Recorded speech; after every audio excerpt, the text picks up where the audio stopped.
Good to have you join us this Watching morning. things from the touchline. I can see that. I can see that. But when we say prostate cancer, what is it exactly? Thank you, and a very good morning to viewers all across the globe. So prostate cancer is, when we talk of cancer, it's actually a matter of the cells in any part of your body now beginning to grow abnormally. And the abnormal cells that grow in different parts of the body. So you can have any part of your body, including your skin, your eye, your liver. The cells that are normal, they can just all of a sudden change their trajectory, and the kind of cells that be produced are all abnormal cells. And these abnormal cells actually are deleterious to your health, and they can actually kill you. So that is basically cancer. And usually there's a strong genetic influence when it comes to things that result in a person getting cancer. So family history is something that we should all look at. Apart from that, there are other environmental stuff or chemicals that can contribute to. But strongest of all is genes that give information for your cells to grow. They just go berserk, and then the resultant is that your cells become tumorous or abnormal or malignant cells, and these can travel to other parts of your body. Cancer cells can start in your prostate and end up in your brain. Cancer cells can start in your prostate and end up in your backbone or your pelvis. And like we know, breast cancer can start in your breast and then end up in your lungs. Any part of the body, they can travel, and that is what can cause death. So when it comes to prostate cancer, it's actually these abnormal changes in the cells of the prostate, and then it leads to the cancer. How are you able to diagnose this? What are the signs? Well, like you said in the statistics, about averagely 65 years, 66 years is the average age at which most people are diagnosed. So it's not like something that is in the 80s. So it's very nearer to us than we think. And globally, 1 out of every 8 men is likely to come down with prostate cancer. In terms of breast cancer, the statistics says that 1 out of 12. So it means that when it comes to prostate, it's even scarier, where you have 1 out of 8 men likely to come down with prostate cancer. If a man is therefore waiting to see signs before they take action, you might be deceived, because cancer cells or cancer changes can be taking place in a subtle manner throughout, probably after 40 years, and you wouldn't notice it. So if you're waiting till this time you see changes like, you go to pass urine and then you feel some difficulty in passing urine, or you see blood in your urine, or sometimes you pass stools, you are seeing blood in your stools, that at that point, it basically would mean that the prostate cancer has eaten in the prostate and is even eating into other nearby organs that you have. Because if the cancer changes that take place in the prostate organ itself become that aggressive, then it will eat into nearby, which is the bladder, eat behind you into your rectum, and therefore, basically, your urine can become blood stain or hematuria, as we call it. So waiting for these would have been too late. So our main aim in this month of awareness is for people to be proactive in looking for the cancer before it starts showing signs, because by the time it starts showing signs, probably you are in stage 2, stage 3, or stage 4 already. And that could be, like you said, deleterious to your health.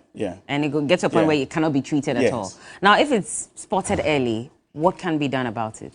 Well, when cancer is spotted, especially if it's in stage 1 or stage 2, there are medications that are good enough to be able to treat the cancer. Sometimes other modes of treatment may include surgery, having to go in and remove the prostate itself, because that is the locus where it started. And even if the cancer has traveled out of the prostate elsewhere, it would still be important to deal with the starting point, whilst we also deal with the those that have exited camp.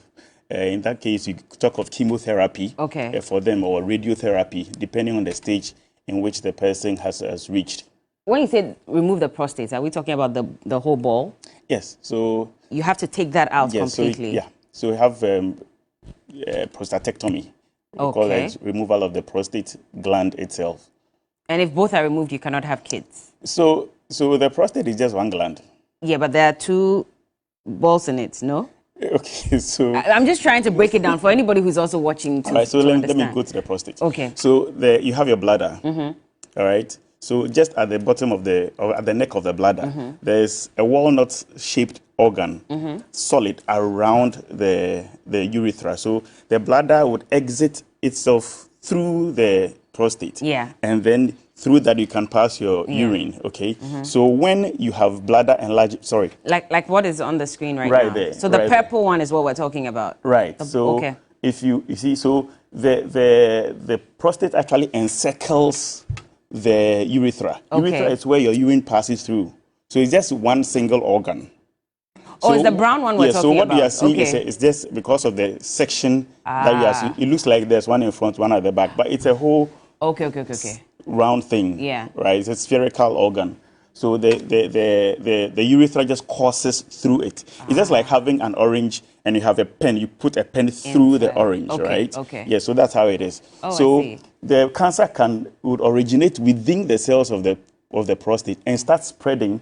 So here you can see that the cancer can spread. Well, yes, this is within the prostate. It can spread in front to the pubic bone. It can spread behind into the rectum where you pass feces. It can spread upwards into the bladder, which is just up there, and therefore you see blood in your urine. Yeah. And sometimes with this kind of spread, you might even have what we call hemospermia. When you ejaculate, you see blood in your ejaculate. And these are signs and symptoms that something could possibly be happening around the prostate or in the bladder. So if we could just go back to that image again, if you need to take it out, we're talking about this encircled parts, the brown parts. So if you have to do prostatectomy, that's what it's called. That's what you take out. Yes. Does that affect the, sexual activity of a man? Yeah, definitely would. To some extent, it will. Okay. The prostate gland actually is the main organ that produces the majority of or the biggest bulk of fluid when it comes to sexual ejaculate. Okay. So your happy fluid or the happiness fluid people get during the sexual intercourse, it's usually from the prostate. Other glands come in to help. The Cowper's gland and seminal vesicle, they all join, but majority is from the prostate. So it is one that produces fluid for your sperms to swim through. Yeah. So it will definitely affect the... Okay. Now, I know that usually we say that with cancer, we can't necessarily tell how it starts or what causes it. Yeah. But in this case where we're saying that sometimes your genetic, background could also affect you, family lines, etc. What are some lifestyle habits that we could develop in order to, first of all, prevent it, and that could lead to cancer as well? Yeah, so when it comes to this, we have things that we may need to do, or I call the do's and then the don'ts. Okay. So you may have the family history, you may have the genetic history, but you can also do things to either prevent it from happening, or at least not that early. So some of the risk factors that have been noted to contribute to you getting it much faster would include smoking. So smoking itself has tobacco has a lot of carcinogens in it. Yeah. So if you should add that to your problem, it's just like we are saying, you're adding insult to what? Injury. And so the faster you are likely to, and then lack of exercise, also it's known to generally build up your system well enough to fight cancer cells. Okay. Dieting is also very important. Instead of eating red meat, eat red vegetables. That's what I say. That's okay. Going for red meat, go for red vegetables. Especially tomatoes, for example, is known to have something in it called lycopenes. And not just tomato, but red pepper also has that. I mean, I keep saying that if there's good thing a woman can do for her husband or the man, let him eat one raw tomato every day. I mean, it goes a long way to help. So these kind of dieting in terms of natural vegetables, fruits as well are very helpful. And not just for the prostate, but generally they are helpful in fighting off cancer cells, or at least prevent it from coming that early. So you are boosting your system in order that your system will be able to fight off cancer. So exercise is important, dieting is important. Alcohol? Alcohol, yes. Alcohol, either stop or come down the use of alcohol. Okay. These are culprits in almost all kinds of conditions you can think about. Obesity is also a factor. As for the age is nothing. You can't do much about age. Exactly. So we call it a non-modifiable factor. The genetic history, you call it, is also a non-modifiable. You can't change it. Interestingly, a couple of guys I've seen recently who are battling with prostate cancer will tell you that my father had it, yeah, or an uncle had it. And I keep saying that the mere fact that you can look like somebody in your family also means that you also possibly would have inherited other things you don't see with your eyes. Yeah. When we inherit the nice shapes and things, we are happy. But also know that you would have inherited other things we don't see with our eyes. And it's only a matter of time that these begin to show up. And one is prostate cancer. So our lifestyle matters a lot. Some people talk about green tea. Yes, green tea is also very good in terms of helping the system fight off cancer cells. So these are some of the lifestyle things we can look at. And after talking about these lifestyle things, it's also important for a person to look at getting checked. Okay, so as I said, the symptoms of prostate cancer, you are waiting to see yourself losing weight, you are getting anemic. This morning, I know somebody who is on blood, being transfused blood because of prostate cancer. If you are waiting for this time, you may not. Might be too late. Might be too late. So we are saying that if you look at the statistics, it's not common in men under 40. The commonest is around 65 onwards. But again, it didn't start at 65. Probably starts from 40. So rather than wait to see symptoms, why not start checking? So that would be what, 25 years of living with. Exactly. So by the time you see your urine is you're having difficulty urinating, or having blood in your streaks of blood in your urine, having blood in your stools, or weight loss, it might be stage 2, stage 3, which is more difficult. So when it's seen in stage 1, then you know that your prostate, you can be preserved, your life can be preserved because it's seen early enough. And then, of course, you would also need to make sure that you take time off to see your urologist once or twice once in 2 years. Is not bad. At least apart from doing the PSA, this test we call PSA, prostate specific antigen. It gives it's a guide. It's a guide to say that let's read eyebrows. Let's do it again and check if girls. Though the prostate specific antigen is something we recommend, it is not the dollies, as somebody will say. Other tests would have to be done to see about that. So this PSA, how is it done? So it's just a simple blood test. They will just take a portion of your blood and check the what we call the prostate specific antigen. The levels in it. Usually it has a range of 0 to 4. However, if your figures are staggering up, it raises eyebrows. Do we have to check for something else? Because the PSA could just mean that it's up because maybe you have just an inflammation of the prostate as well, prostatitis. Or maybe the person went to do the prostate test, maybe had sexual intercourse just 24 hours prior to doing the test. So that will not be too good a time. At least you should make sure that you've probably starved yourself of sexual activity 3 days or so before taking the Are there any other test. physical ways by which you can test or check to see if someone has either an enlarged prostate or is developing the cancer? Very well. So the other physical tests, there's something we call the DRE, or direct rectal examination, where the doctor would examine your prostate physically with his fingers to go and...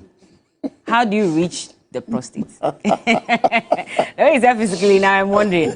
How do you get to the prostate? So as I say, it's digital. The digit of the finger into the rectum. So digital rectal examination. So you have to bend down for the doctor to... lie down. That'll be uncomfortable. Lie down. It's not that uncomfortable. How long does it take? Just a few, less than a minute. You have a feel of the surface of the prostate.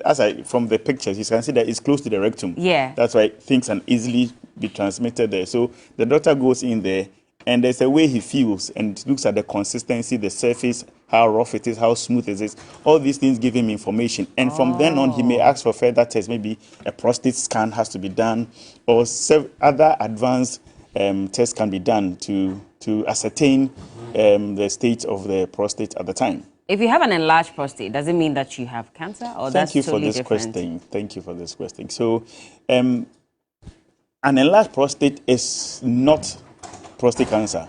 So the two things are totally different. So we call it benign prostatic hyperplasia, BPH. So somebody's prostate can enlarge, and therefore the person would get to the point where he's unable to pass urine because the prostate has enlarged, and therefore, because, like I said earlier, you have the pen through the orange. So now it ends up constricting the passageway for the urine. So this person may have just enlarged prostate, giving difficulty in urination, or sometimes giving the person frequency of urination, or something we call it strain. It gets to the point of passage and he has to strain, or after urinating, there's dribbling of fluid around him. That may be the benign enlargement. However, there is no statistics to say that once you have an enlargement of the prostate, it translates directly into cancer. Cancer is totally different from...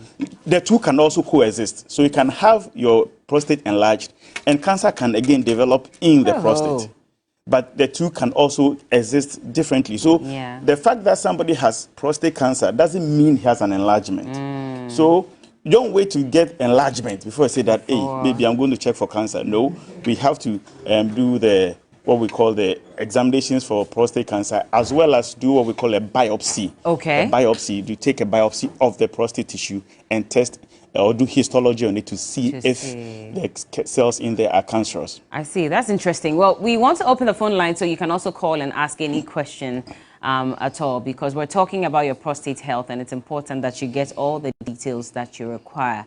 But if you have noticed any of these symptoms, then like Dr. Bote is saying, you need to go see a doctor as soon as possible to get tested or examined, just to make sure that you are not on, the bad road, if I could say so. But as we wait for your call, the numbers are on your screens at this point. We're waiting for you to call. Let me just ask, because there are people who also, and I've seen some tweets here and there, that if you don't have enough sex, you're likely to develop prostate cancer. How true is this? It's neither here nor there. There's nothing conclusive about that. Yes, the prostate produces the prostatic fluid for ejaculation and all that. Yes, so enough sex is good. Frequent sex is fine. It's helpful for the prostate. But it is not the panacea to the issue about prostate cancer. I keep saying that, yes, if you can have sex every day, go ahead. I mean, if you can ejaculate out of your prostate, go ahead. It massages the prostate, causes the prostate to go into contractions. And all that, But it doesn't change your genetic history. There's this funny statistics where it said that in terms of those who have cancer, most of the people are blacks. Or Hispanic, Yes. Black who are non-Hispanic blacks. Non-Hispanic blacks.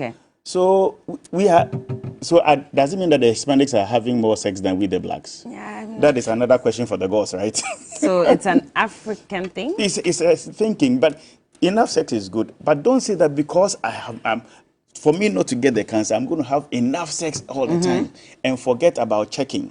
Because I keep saying, funnily enough, you can't ejaculate your cancer cells away. They'll always be there. They'll always be there. So you can have enough sex, but still check, because I know, as I said, I'm a doctor, so I know people who have prostate cancer, they'll tell you, Charlie, I fired power. But still, that's in there. Anyway, Jalid has just joined us via phone. Hello, Jalid. Good morning. Good morning. Thank you for joining us. So Dr. Bote is listening. I wanted to know, aside the risk factor, we have something called E. coli, bacterial infection. I don't know if those kind of infections, when they also travel to the prostate, if they can also cause those infections. So, aside the risk factor, can any bacterial infection cause the infection? Okay. Thank you, Jelly.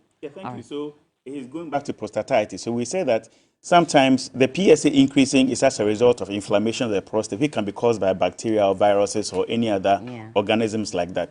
Now, frequent changes in inflammation of the prostate back and forth can also cause changes in your prostate, and one day can only lead to abnormal cells being formed. Like hepatitis B viruses will attack the liver, and they are in the liver, and then sooner than later, it causes changes in the genetic information in the liver cells. Same can happen. So, frequent sexually transmitted infections and prostatitis may. It's rare though, but they may. Well, we're waiting for your calls as well. But I remember a long time ago, we used to have this structure where, the engine was in the front seat. There was some very hot piece of metal, and they used to put the seats on it for people to sit on. And I remember that every time that happened, someone would say that it's not healthy for you, because as a man, if you sit on that, you could be damaging your prostate. Yeah. How true is that? That when your prostate comes into contact with heat severally, it could also develop into something. Yeah, of course. I mean, just like the scrotum is hanging outside of your body. Yeah. There's a reason why, because it shouldn't stand. It can't stand the high temperatures within the body. So, if you're exposing these parts of your body to extremes of temperature, you would end up damaging them. Just like the scrotum, you don't have to expose it. Now, talking about heating too, for that matter. Maybe hold on. I think George is on the line. Hello, George. Yeah, Bella, good morning. Good morning. You're welcome. Thank you for joining us. Yeah, calling from Tamam, Okay. All right. Yeah, I want to ask the doctor if too much of sexual intercourse can cause problem to your prostate and eventually end up with prostate cancer. Okay, we answered that a few minutes ago, but I'm sure Doc will touch on it again for your sake. Yeah, too much sex will not damage your prostate. Neither can too much sex protect you from prostate cancer. Everything is okay, do it in moderation, but don't think that you can use one to solve the other. That's it. So sex is good. I mean, as many times as you have time for and you are fit for, and it's healthy for you, you can go ahead. But don't use that as the treatment for cancer or as a way of preventing prostate cancer. You need to have it checked. John from Accra, good morning to you. Hello, John. Please. I'm having this issue has been so many years now. This issue, I'm still experiencing the same issue. Anytime I release, I have sex and I have pain on my testicle. And I've done the deep surgery on it. Doc, did you hear? I think saying something to the fact that when he ejaculates, he feels pain in his scrotum or somewhere like that. That's what I'm getting. Well, he would need to see a urologist to further examine what is going on. It shouldn't be normal that you ejaculate, a happy period rather ends up with, you just get happy, no, then exactly, that shouldn't be the case. So it needs to be investigated. I can't really sit here and say what exactly is going on, but there are so many parts of that organ, the urethra. I mean, a urologist will do something like a cystoscopy or a retrograde urethrogram. Cystoscopy. Yeah, do a lot of things to see. Maybe there's some constriction somewhere, things don't come out the way they are supposed to. All these will have to be investigated thoroughly. Okay. Then we can. Abdul from Kumasi, I believe. Yes, you're welcome. Thank you. Talk Good to morning, us. madam. Good morning. I'm having a problem urinating. So most of the times when I urinate, all doesn't flow. And then, though I don't feel any pain when urinating, but it doesn't flow the way it's supposed to flow. I went to CAT for some labs and I was told I'm having cystitis. But still, after the medication, I'm still experiencing the same thing. Okay. All right. So you need to do further investigations. Some time ago, I spoke about something here, and the guy called from the Volta region, and I told him what he may be having is called urethral stricture. So the urethra is very long from outside of your penis all the way into your bladder. It's a very long path.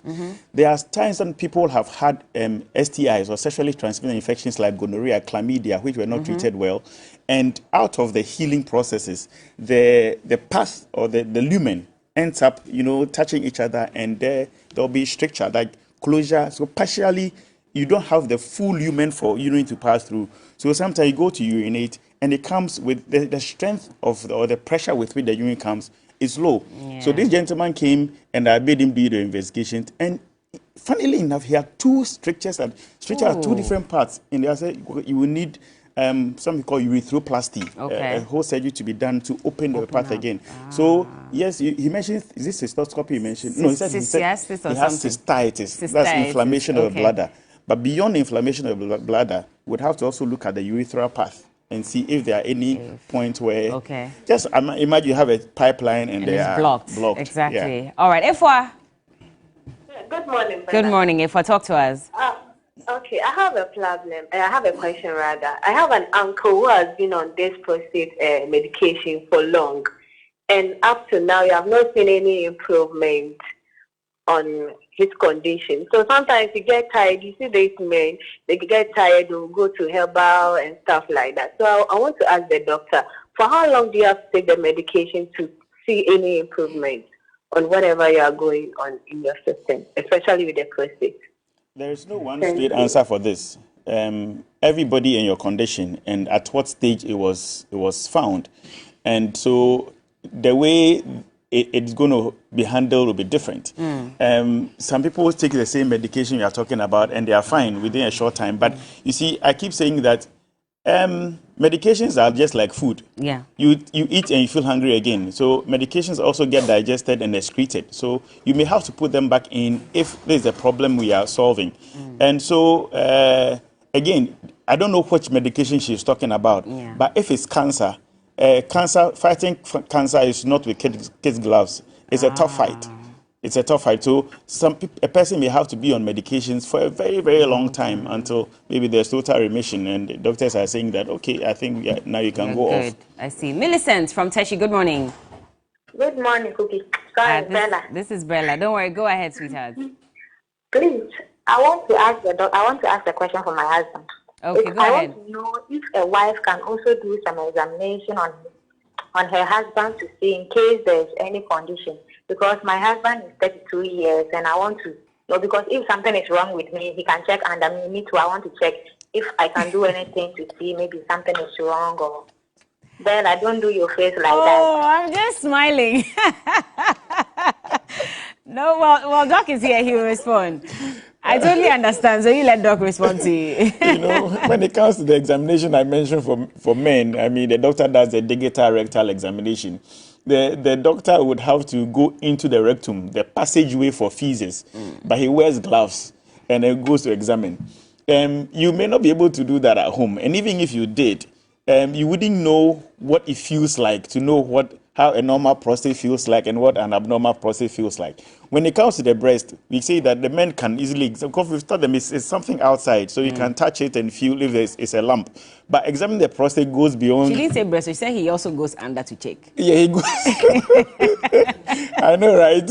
So if you feel something or you smell something, you can talk about it. But where the prostate is, you wouldn't be able to feel anything or smell anything. What the smell there is not nice. It's fecal matter, so it's not that nice. Okay, so that one you may not do much, but maybe ejaculation and those things, you may look at the strength of that, and for him to, he may have to look at the strength of his the pressure with which he urinates, and if there are any changes in the pattern of urination or the pressure with which he urinates or anything, maybe frequency.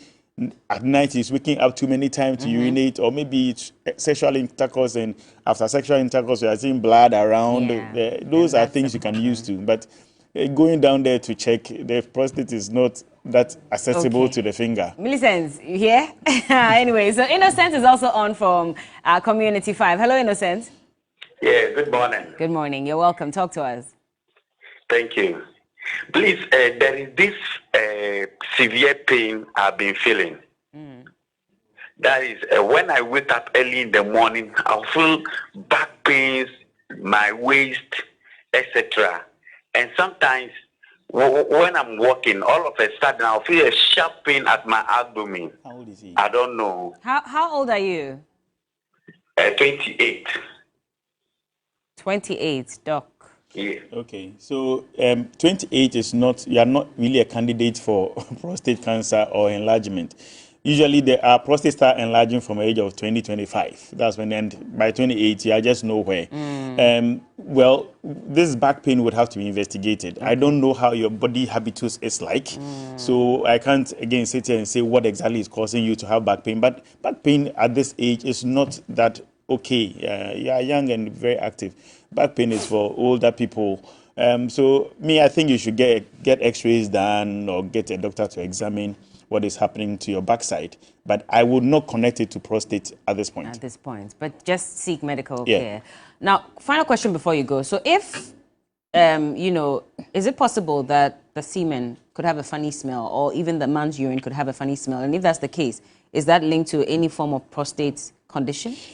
Yeah, so semen can have a funny smell. Okay. Again, if the prostate is infected with, somebody mentioned E. coli, another bacteria that can infect the prostate. Yes, so you can have a weird smell for the prostate. Urine can also have a funny smell sometimes, depending on the kind of bacterium that is infected the urine. There are times when you are taking antibiotics and you can actually smell the antibiotic medicine, in the urine. Yeah. So these subtle changes or these stark changes in smell sometimes should make you raise your eyebrows. What's happening? I mean, there's a change in my semen, the smell of my semen. You should raise your, but I wouldn't say that it's necessarily connected to the prostate cancer. It could be prostatitis. Again, your age, your body, a lot of things come into a doctor making a clinical decision, not just one thing. That. How affordable is it to treat? And are we on the National Health Insurance for prostate cancer? Treating cancer everywhere is expensive, including Ghana. It drains everybody's pocket. Insurance is needed to be able to help many, to be able to afford the treatment.